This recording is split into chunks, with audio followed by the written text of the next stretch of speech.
pas de raison que ce soit la dernière. Merci. Merci à vous. Bonne soirée à vous et bon courage. Privés. Ils sont 13 en Languedoc-Roussillon et ils forment au métier de viticulteur par exemple ou d'aide à la personne. Ces lycées sont-ils en danger? Eh bien, d'après l'organisme qui les représente, la réponse est oui. L'État a décidé de réduire sa participation financière et c'est un vrai problème car ces formations sont coûteuses. Les explications d'Alexandre Grélier et Frédéric Guibal. Cours de bûcheronnage aujourd'hui pour les élèves de la première professionnelle forêt de l'Institut Saint-Joseph. Parmi eux, Mélik, à 16 ans, il est sûr d'avoir choisi la bonne voie et le bon lycée. Je savais que je voulais faire bûcheron et dès que j'avais 2 écoles, soit à Saint-Amand dans le Tarn, soit ici, c'était plus évident avec le bus. Il y a un bus qui passe à 5 minutes de chez moi. C'était plus évident que je vienne à Limoux qu'aller à l'autre école. Comme Mélik, ils sont une quinzaine à avoir choisi cette formation. Le souci, c'est qu'il aurait fallu que tu fasses ton plafond d'entaille un peu plus penché, de façon à pouvoir rejoindre le trait ici, tu vois. Un apprentissage qui a un coût pour le lycée qui le propose. Une vingtaine de tronçonneuses à 1 millier d'euros pièce, auxquelles il faut ajouter l'entretien, le carburant et l'huile, ainsi que les frais de déplacement. Chaque journée en extérieur coûte ainsi autour de 500 €. On a toujours ce souci financier. Et donc derrière, chaque fois autant que faire se peut, on essaye de trouver des chantiers qui soient entre guillemets le plus lucratifs possible, de façon à ce que les coûts soient amortis. Mais l'entretien de cette parcelle ne rapportera au final que de quoi payer l'essence et l'huile des tronçonneuses. C'est une constante dans les lycées agricoles, les enseignements coûtent cher.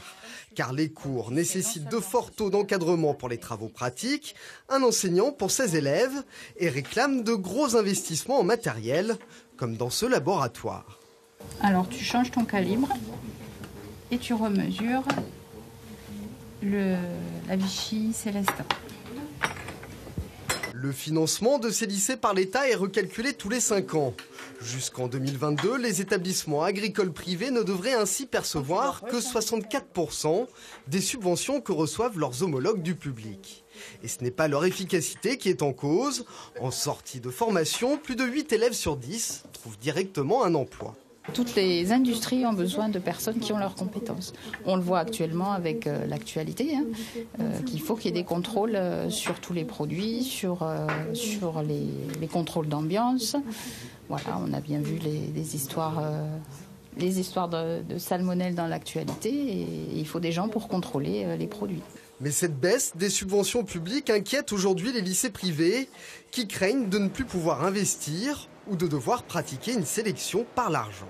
À terme, les établissements de moindre importance ou en perte d'élèves vont devoir soit augmenter le coût aux familles, en diminuant encore leur attractivité, soit sinon peut-être fermer leurs portes. Et il faut savoir que sur les dernières années, on a malheureusement déploré une dizaine de fermetures dans l'enseignement agricole privé.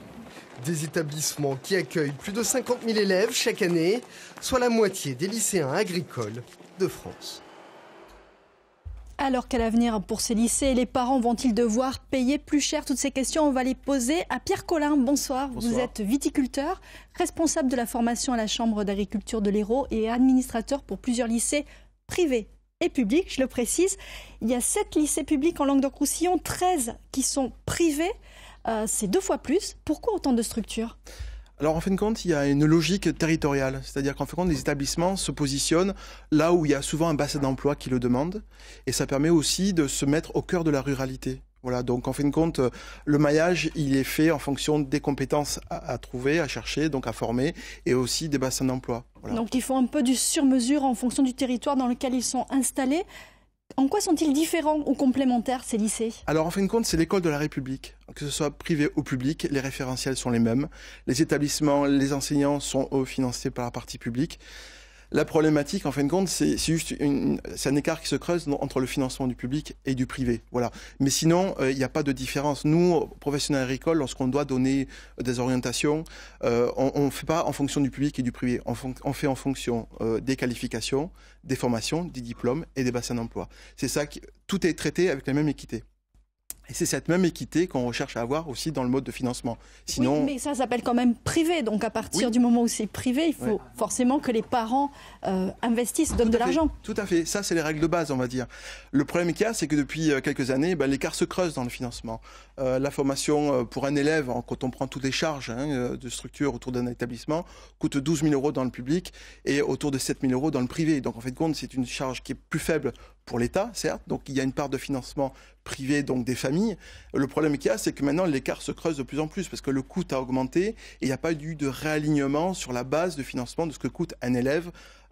Donc dans le public, c'est un peu l'esprit de la loi qui a été fait en 1984 par Rocard à l'époque pour justement qu'il y ait une équité de mesures, voilà, et qu'il n'y ait pas d'écart qui se creuse. Et là, en l'occurrence, c'est le cas. Alors, quelle solution pour vous ?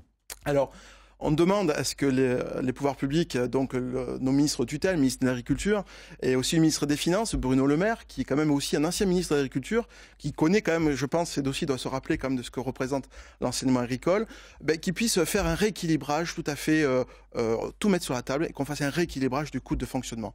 Parce que là maintenant... Vous demandez-vous que l'État prenne en charge 75%, c'est ça ? Voilà, 75%, ce serait quand même quelque chose de tout à fait... On est dans l'esprit de la loi à 75%, on est dans quelque chose de raisonnable pour les familles, parce qu'il ne faut pas non plus que le coût soit imputé aux familles, parce que sinon, à fin de compte, on risque, comme aussi dans le reportage, soit d'avoir des fermetures d'établissements. Merci beaucoup Pierre Colland d'être venu nous expliquer tout ça. Allez, avant de se quitter, on jette un coup d'œil sur ce qui va faire l'actualité demain avec cette séance de vœux géante à l'Arena de Montpellier. C'est la présidente de la région Occitanie, Carole Delga, qui viendra souhaiter la bonne année à 18h30. À Nîmes, le salon post-bac va lui investir le parc des expositions toute la journée. L'occasion de faire le point sur les formations, plus de 200 exposants présents. Et puis un match au sommet, en Pro D2, Perpignan 3e au classement se déplace chez le 4e, Grenoble. Les Catalans vont tenter de garder leur avance. Et merci de nous avoir suivis. Le 19-20 se poursuit dans quelques instants. Très belle soirée à vous. À demain.